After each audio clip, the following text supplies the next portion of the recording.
It's not just skin care, it's cell care. Shop now. Right, AP CM Chandrababu Naidu మాట్లాడుతున్నారు. ఇప్పుడు live చూద్దాం. Compost తయారు చేయడం, అదే మరి ఒకేసారి వాడే ప్లాస్టిక్ నిషేధం చేయడం, ఈ వేస్ట్ని ఏ విధంగా మేనేజ్ చేయాలో రీసైక్లింగ్ పంపేయడం, ఇవన్నిటికీ ఒక ఆలోచన విధానాన్ని తీసుకొచ్చాం. ఈరోజే నేను వెళ్ళాను, ఇక్కడ ఒక వెహికల్ కూడా పంపిస్తున్నాం. ఆ వెహికల్లో మీ ఇంట్లో ప్లాస్టిక్ కానీ అదే మరిగా ఈ వేస్ట్ కానీ లేకపోతే అనేక రకాలైన పాత వస్తువులుంటే అవన్నీ ఒక రేటు వారిగా ఇచ్చి వాళ్ళు అవన్నీ తీసుకొని మీకు ఏ వస్తువులు కావాలన్నా అక్కడికక్కడే దాన్ని ధరగట్టి మీకు ఇచ్చే పరిస్థితికి వస్తున్నారు.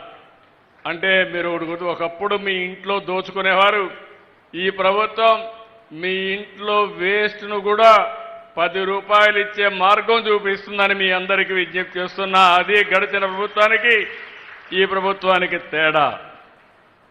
ఈరోజు పెద్దాపురంలో తొందరలోనే మన మిత్రులు చెప్పారు, 15 మెగావాట్ల సామర్థ్యంతో 330 కోట్లతో వేస్ట్ ఎనర్జీ ఈ జిల్లాలో ఉండే అన్ని మున్సిపాలిటీలు వచ్చి చెత్తంతా తీసుకొచ్చి అందులో నుంచి కరెంటు ఉత్పత్తి చేయబోతున్నాం. కరెక్ట్గా ఈ రోజు నుంచి 18 నెలల్లో పూర్తి చేయాలని ఆదేశాలు ఇచ్చాం.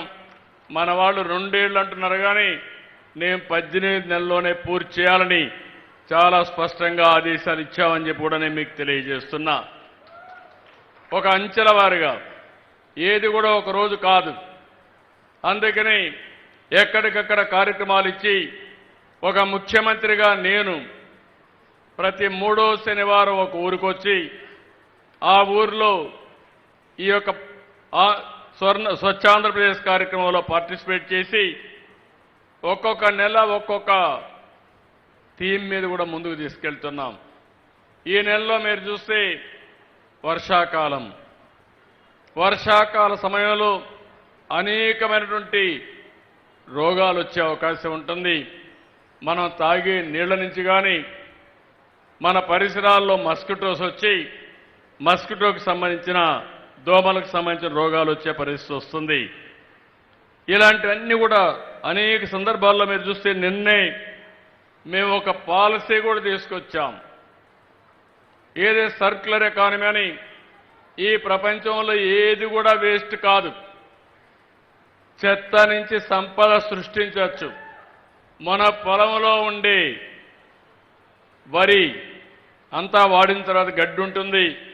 ఆ గడ్డి నుంచి కొన్ని అట్టపెట్టెలు తయారు చేసే పరిస్థితి వస్తుంది. కడాన సముద్రంలో నాచు ఉంటుంది. ఆ నాచు నుంచి